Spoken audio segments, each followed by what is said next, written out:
Yeah, well, thanks so much, Mark, obviously, for joining us today. We have quite a good bit of content to cover for you all, everything from industry trends to investment strategies and all things in between. So the way that kind of this portion of today is going to work, Mark and I are going to have a dialogue for about 30 minutes or so, and then the last 15 minutes, I'll open it up to audience Q&A. And if you see kind of the link behind me, that's how you'll go ahead and ask questions, and then I'll be able to ask them to Mark kind of in live time. Yeah, technology is amazing. So to go ahead and get us started, as Dan introduced, their theme of this conference is capitalizing on energy evolution. I think Mark has been able to see kind of this evolution from a variety of vantage points throughout his career. And knowing that you've been able to kind of see the rules of the road change throughout your time, can you speak to us maybe some of the drivers or just the way that the characteristics of the energy industry have changed? Thanks so much, Alex. And thank you. Great to be here today. I'm excited to be part of the conference today. We think about what is the macro, and Dan hit some of the key themes. I think there's an overarching element that really is going to drive energy demand going into the future, which is just two things. One, population growth. We have about 7 billion people in the world today. That's expected to be around 9 billion by 2035 or so, depending upon who your prognosticator is. And that plus growth in personal wealth. And when I say personal wealth, that doesn't mean everybody's getting wealthy. The UN has actually done some really interesting work on people moving into the middle class or just gaining more, if you will, GDP per capita. So the combination of more people in the world and more personal income is expected to drive energy demand significantly into the future. Now, obviously, energy efficiency and other things can offset that, but net, our premise is there will be more demand for energy over time. That's a challenge by itself because, as we'll talk about, it's a very capital-intensive industry. So it's a challenge just to meet that growth. At the same time, there's all kinds of factors that are moving inside the industry.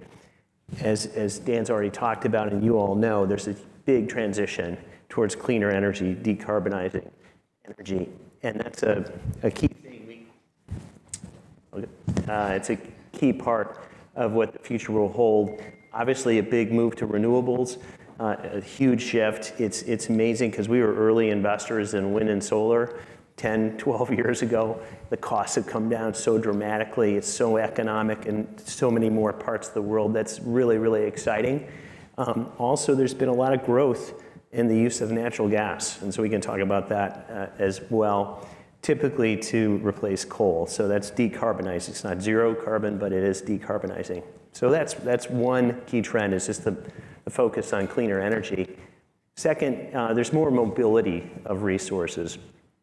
Probably the best example of that happens to be natural gas. In the U.S., as you know, was a big importer of energy resources. In the 70s, using oil as an example, the U.S. produced about 10 million barrels a day. That went down to 5, and that completely reversed in the last 10 years. So we were a big importer, and now we're an exporter of energy. Natural gas used to be a resource. You would produce it regionally, and you could deliver it in that region through a pipe, and it could be used for heating or for industrial uses or for power. Now you can put it on a ship, freeze it to minus 260 degrees Fahrenheit, turns into liquid form, you put it on a tanker, send it anywhere in the world. So the amount of mobility of resources has changed dramatically. The third trend that we focus on, and particularly for developed economies, is just the aging of infrastructure. The average power plant in the US still, after all the investment in wind and solar and in natural gas-fired power as well, and the decline of coal over the past several years, it's interesting, the average power plant in the US is still around 30 years old. That's pretty amazing, because that means that a huge chunk of what we have that produces power for us is going to have to change in the next 5, 10, 15 years. The other thing that's less of a general macro, but something that affects our investment opportunities, is that there are a lot of major energy companies that don't have all the capital that they might have had access to in the past. If you look at the equity markets, even the debt markets, it's gotten more challenging to raise capital for a lot of companies that are providing energy infrastructure for us all. And so a lot of those companies are outsourcing their needs for capital. That becomes an opportunity for somebody like us who might have capital to deploy in the sector. The other thing that, Alex, you mentioned, which I find fascinating, is the rules of the road constantly change. This is one of the challenges that we have in the energy industry, as you all know. 10 years ago, renewables were very expensive, as Dan was talking about. Now it's very, very competitive in many, many, many markets. So that's a very exciting trend. We had this concept maybe 15 years ago of peak oil. There was only going to be so much oil in the world, and we're going to run out. I think that's completely changed. We think about things like distributed energy. It used to be that everybody was focused on a central power plant that would supply energy to everybody that needed it in a region. There's a lot more demand by all kinds, whether it's governments, whether it's companies, whether it's individuals, to be perhaps off the grid, or at least have an opportunity that's off the grid. I was actually in California during the first time PG&E turned off all the electricity, and everybody was talking about how they could be off the grid and they didn't have to rely on PG&E anymore. Pretty interesting. But if you have a data center, if you're Amazon and you have a huge data center, that needs to work 24/7. You can't rely on local utility for that all the time. So you need your own source of power. So it used to be the centralized power plant. Now there's a push in many places for more distributed energy. There's a lot of other trends and things going on that underlie all those things, but I'll pause there. Perfect.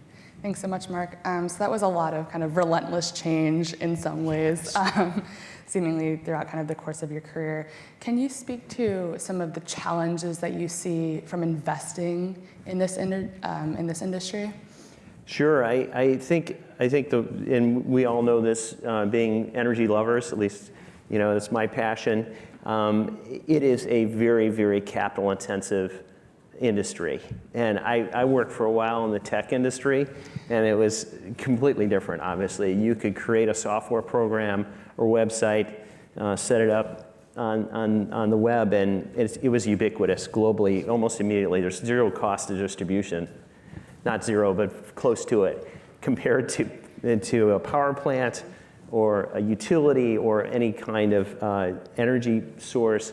You've got to make a massive capital investment up front, and hopefully over the next 10, 15, 20 years, you get a return of your capital and some sort of return on your capital. And so you're making a big investment with the hope of getting this return.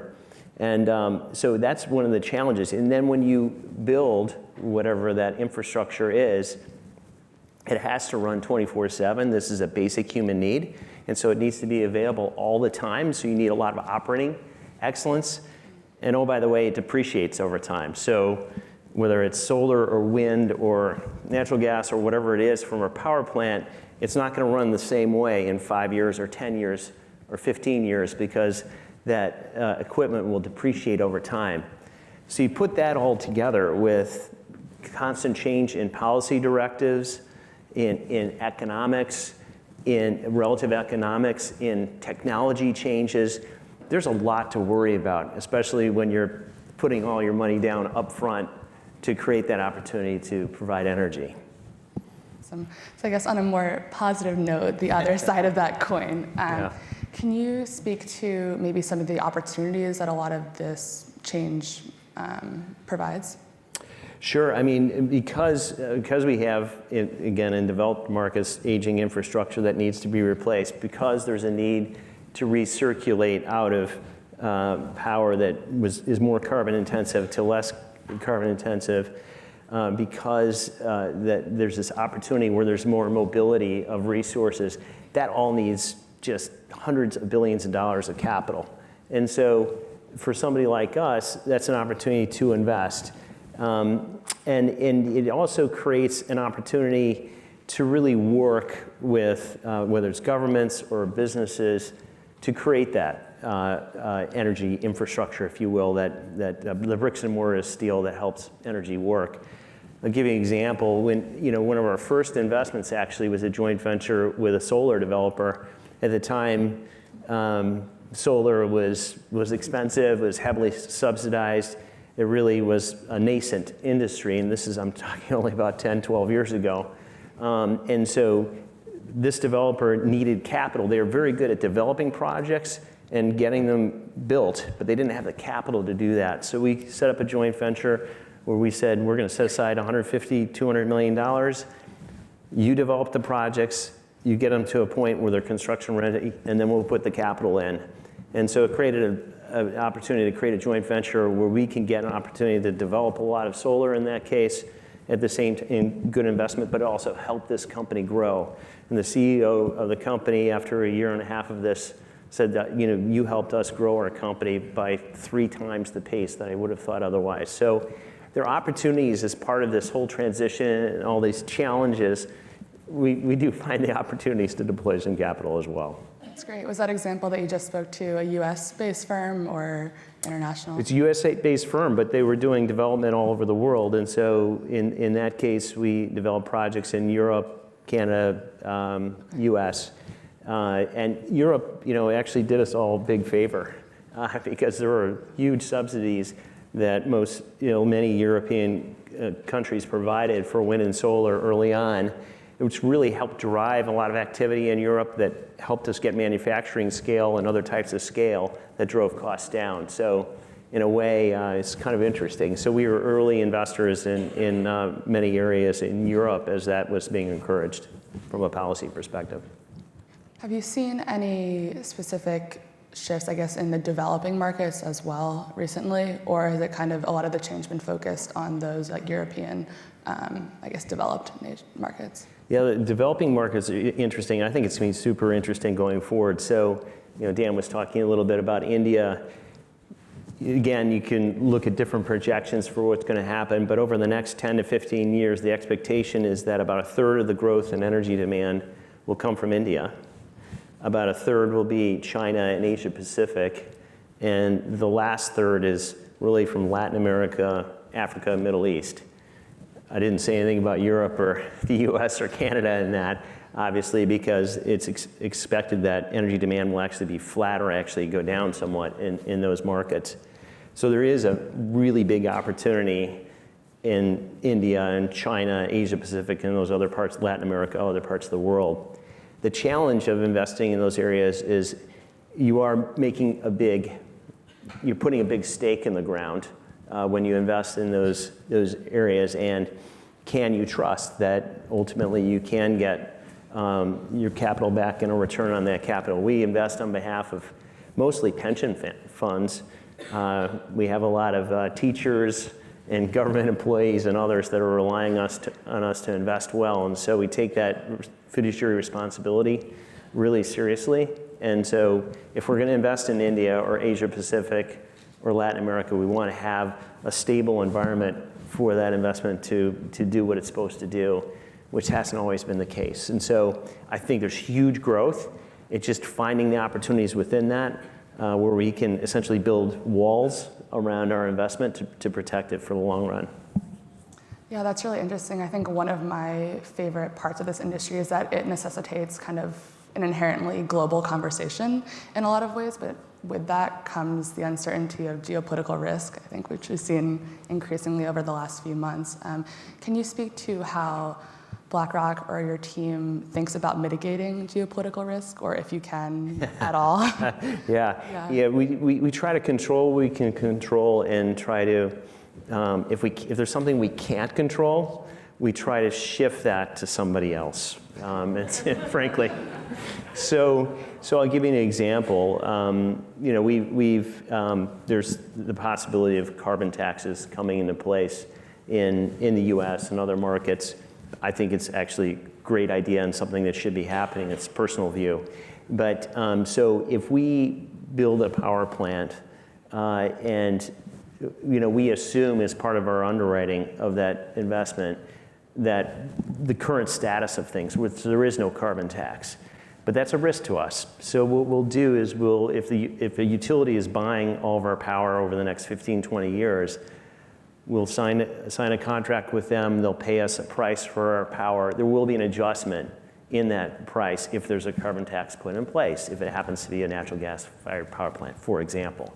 So we'll try to pass through risks that we can't foresee today to industry players that take on those risks as part of their business every day. So we're not forcing them to do something they're not used to. Those are risks they see inherently in their business today.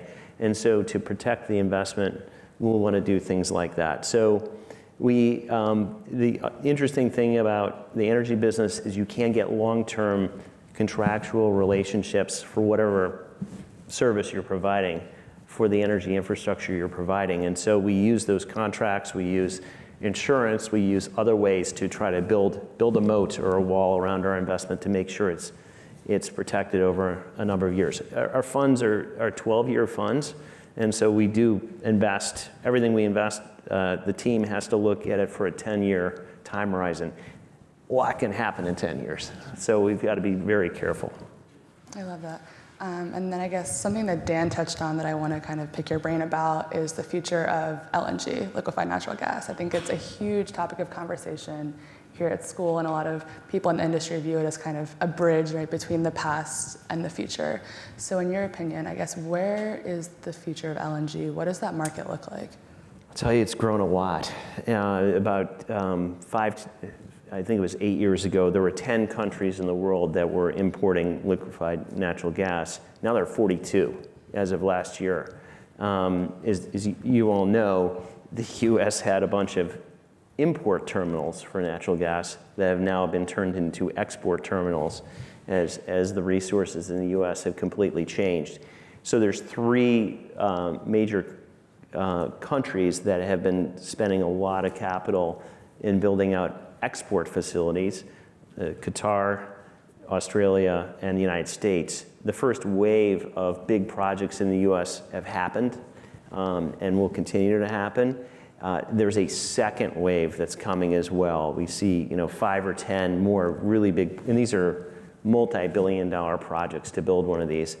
And why is that happening? Because there is real demand. And a lot of it's from Asia Pacific. It's also from Europe. Those are, I'd say, are the two primary markets that, in India as well, that really want this resource. There's definitely a focus on renewables in a lot of those markets. The benefit of natural gas is it is firm power, and it is 24/7. So as part of the mix, and these are a lot of markets where coal has been dominant in the past. As part of the mix, it can be an alternative. So it's been a growing area. I think the costs are coming down even further. We talk about relative costs of renewables.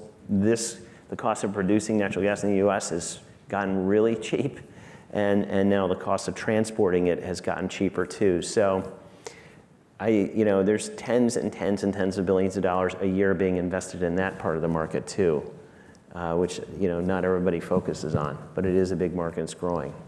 Great, thank you. And then I think to wrap up this portion before we open it up to audience Q&A, you talked briefly about the idea of building a moat as kind of one of your investment strategies or frameworks. Can you, kind of the million-dollar question at the end, can you talk to us about how to invest well, and how are you thinking about kind of investment criteria going forward? Yeah, one thing I didn't touch on, which is incredibly important in building a moat, is ESG, environmental, social, and governance issues. When we look at an investment, obviously we're trying to make sure nirvana is if we can have an investment where we can lock in our revenues. Let's say it's a power plant and we've got a utility that's buying the power for the next 15, 20 years at a price certain.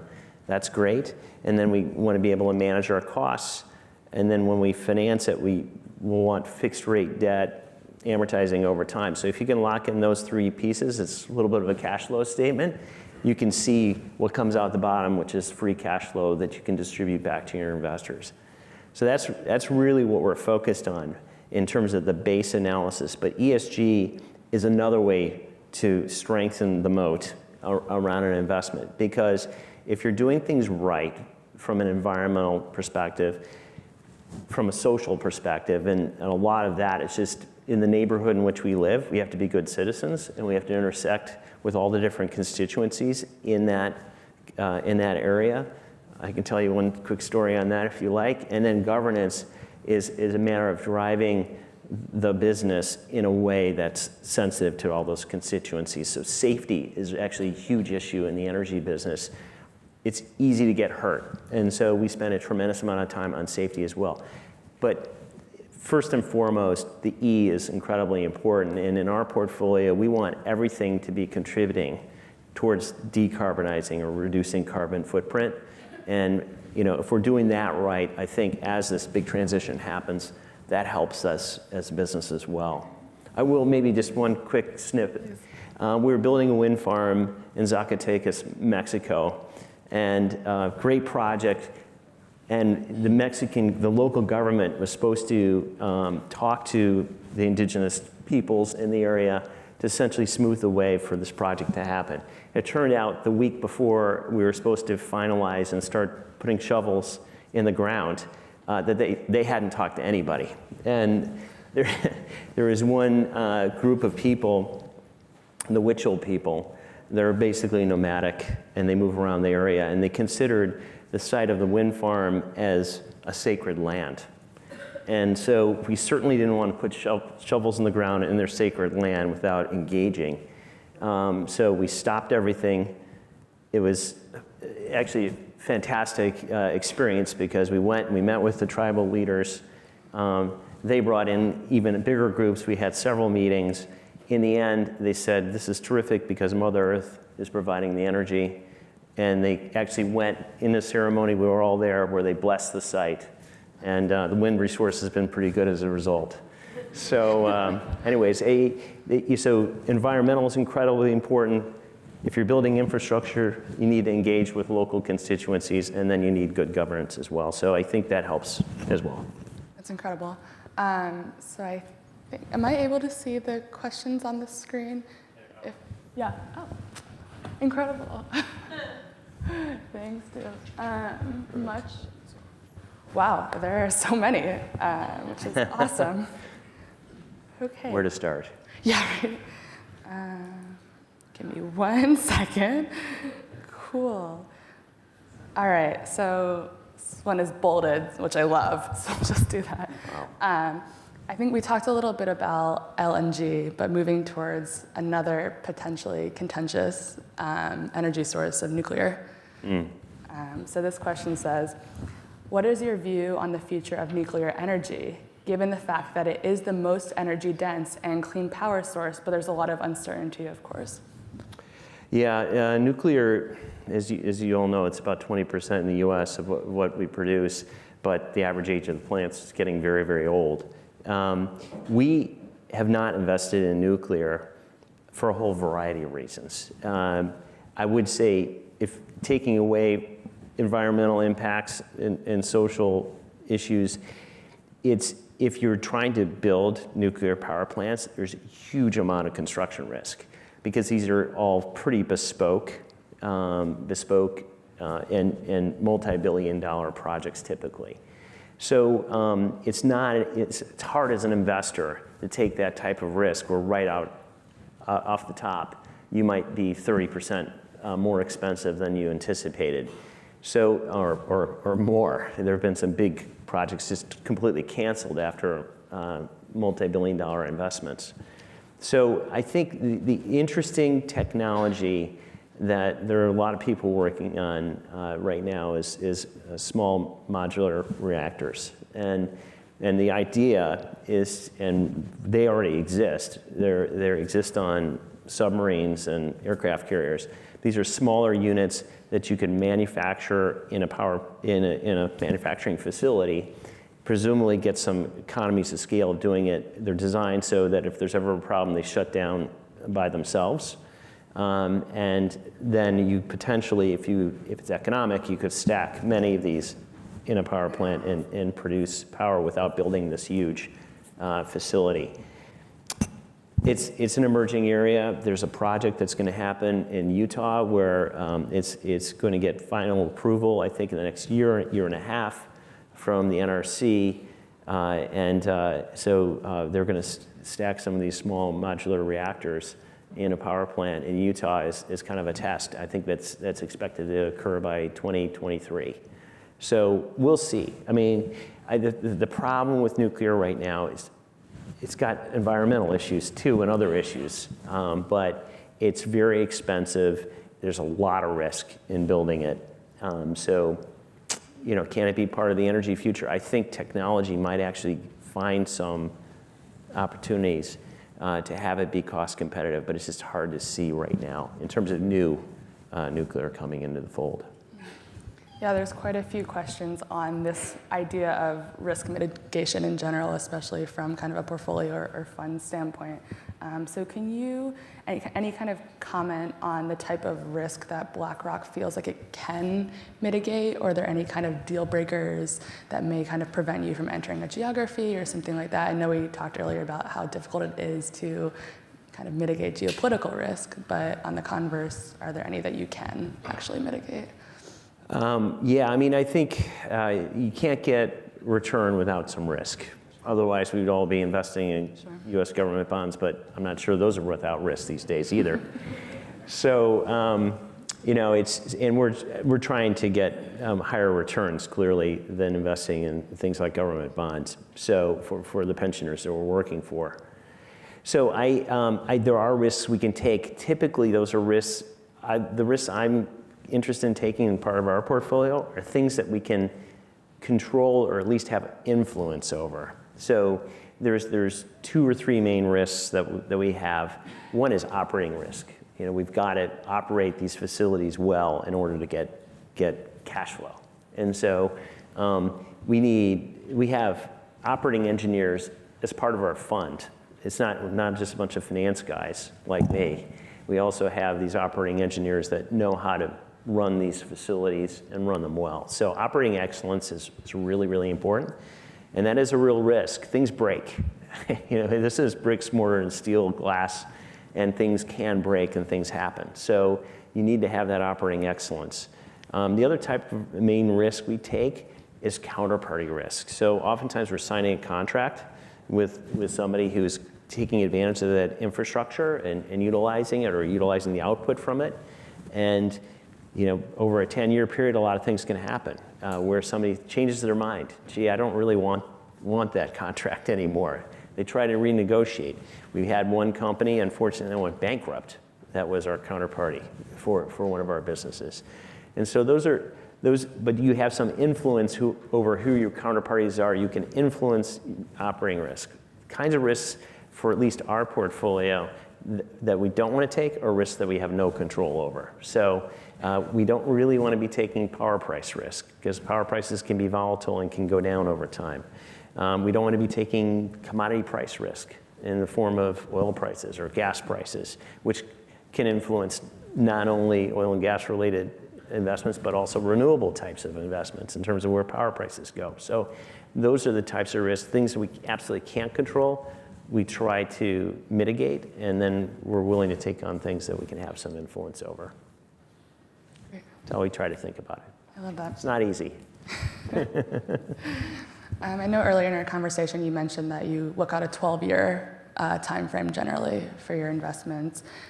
Do you have any kind of advice or comment on folks looking to invest or corporations looking to invest on a 3 to 5 year time frame? How would you earn a return in this industry on kind of a much shorter scale in some ways, if you can at all? Wow, that's a really good question. Take credit for that one.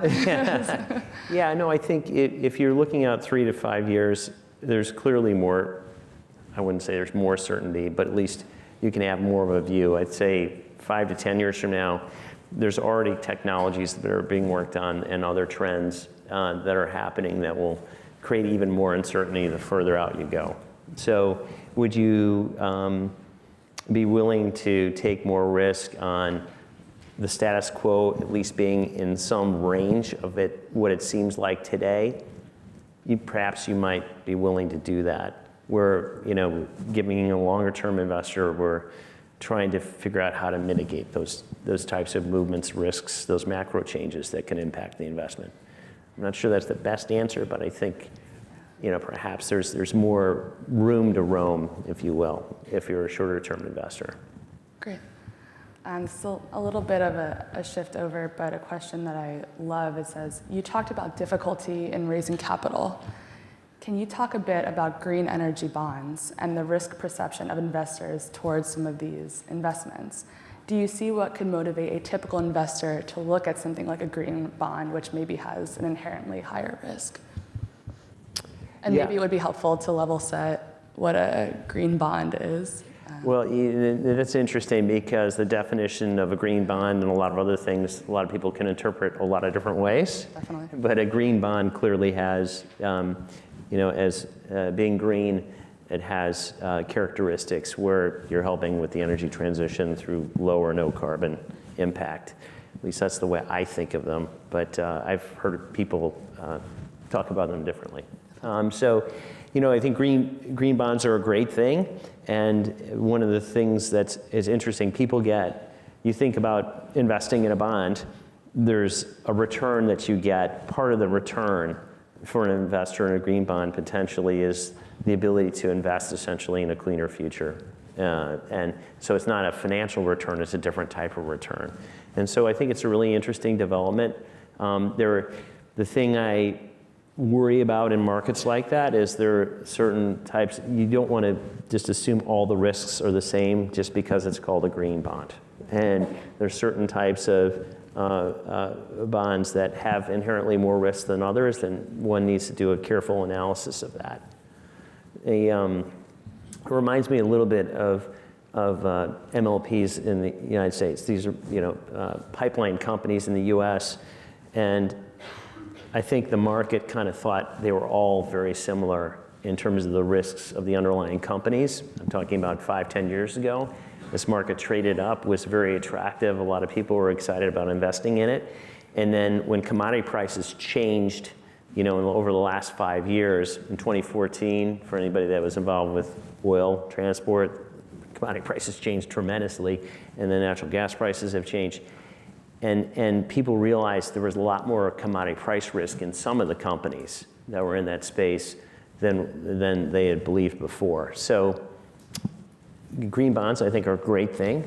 It's a great way to raise capital. One really needs to look at the underlying risk profile that's involved and just be careful and differentiate between different green bonds. There's green and there's greener, I guess. I love that. We actually, maybe surprisingly or unsurprisingly, got quite a few questions about the relationship between US and China. I would love to know, how has the potential for some sort of trade war or tariffs influenced kind of your current investment behavior, if at all? Are your pensioners or something like that thinking about this? How do you interact with that topic? Yeah, we've at least for our strategy, we've been very careful. We haven't made any investments in China. It's just been a tough place. I think it's getting better and easier for investors like us to invest in China. But what you worry about investing in different parts of the world is, can the rules of the road change on you 5-10 years from now? So,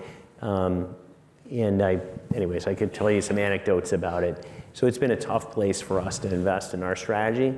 So the impact, at least just thinking about our funds, has really been about how does relative costs change? Does this impact, for example, cost of solar panels? China is by far the largest manufacturer of solar panels in the world, and do trade wars impact ultimately your delivered cost of those panels into the United States? You worry about the price of steel and whether if you're building some sort of power plant, there's inputs, metals inputs, or other things that can influence the cost. And so we just need to be cognizant of those things. I don't think it directly impacts most of the investment we're making, since we're not actually investing into China. But it's something, there are other knock-on impacts you just need to be aware of. Great. And I just want to make a quick note. There are also quite a few questions related to oil and gas and the shifting power mix, but I'm actually kind of just going to pause on those and let Barbara Berger later from Chevron kind of tackle a lot of that information. Don't think that I'm ignoring that cluster of questions. But I think we only have a few more minutes, so I want to wrap up with kind of an advice question or a job search question. So, A zinger? A zinger, yes. So here we go. What advice would we have, knowing that we have quite a mix of professionals and students, but what advice would you give to young people thinking about entering the energy industry for the first time, or those looking to advance their career in this space? What accumulated advice do you have for job searchers? For job searchers, well, it was a little bit over here from what we've been talking. You know, this really has nothing to do with the energy industry, but philosophically, the way I've always thought about it, and the way I've thought about it for my career, and the way I've thought about it for our kids as well, is you really need to start with an analysis of yourself, and what are you good at? And I've done this in the past, so write down, what are the things I think I'm good at? Maybe what are the things I'm not so good at too? And then what do you like to do? And does that fit with what you're good at? I'll give you an example. As Dan mentioned, I was a computer science economics major. Right when I graduated, I said, gee, I love computer science, but I don't want to program computers for a living. So I did really well in it, but I didn't really love it. So you want to have not only the attributes that you bring to the table be strong and understandable, and then you want to have passion that align with those. And then if you kind of have those two columns on a sheet of paper, the next one is, how does that apply to opportunities in the space that I'm interested in? Careers, what types of businesses? And if you can find a way to craft a story around what you're good at and why you're good at it, and your passion, I think that can be really compelling as you're looking for a job and you're interviewing, because it's real, it's authentic. And, a lot of good people are very good at pitching themselves, and they've got a great presence, particularly after you go to a place like Fuqua. You've got lots of experience in presenting and talking about different topics. So there's a lot of people that can pitch, but I think what I find compelling when I interview somebody is if they really have the expertise, but also the passion. So that's very generalized, but I think if you go through that exercise, then you target the areas in the industry that you might be really interested in, and it will show ultimately if you go after that. So. And one last quick question that I'm personally interested in. What has been the most rewarding or exciting part of working in this space for you? What's kept you here? I actually had a decision, because I did work at Goldman Sachs for a long time, and I could have stayed at the firm, and I basically took my whole career, kind of threw it aside, and then tried to start a business investing in energy. So it was a pretty scary move. But I just find it so exhilarating, because it's so interesting with all the changes that are happening, constant change, all the different players, what's happening with technology, all of those things together in a wrapper of a business where it's a basic human need. We all need energy. So when we built a waste energy plant in Dublin, it closed 70 landfills, basically the last landfills in Ireland. Just to look at that piece, $1 billion big piece of equipment, and how it was impacting in a very positive way Ireland, being able to walk around that facility, touch it, feel it, kick it. There's nothing like that to me. So something about infrastructure and the tangibility of it that really I find exciting. So I can give you dozens of examples, but the feeling that you're doing something that's important for people, basic human need, and hopefully you're doing it well and benefiting the constituencies of that energy infrastructure, at the same time our investors that need their pensions paid. So I just find it fun and exciting. Great. Well, thanks so much, Mark. We really appreciate you taking the time to come down and chat with us. Thank you.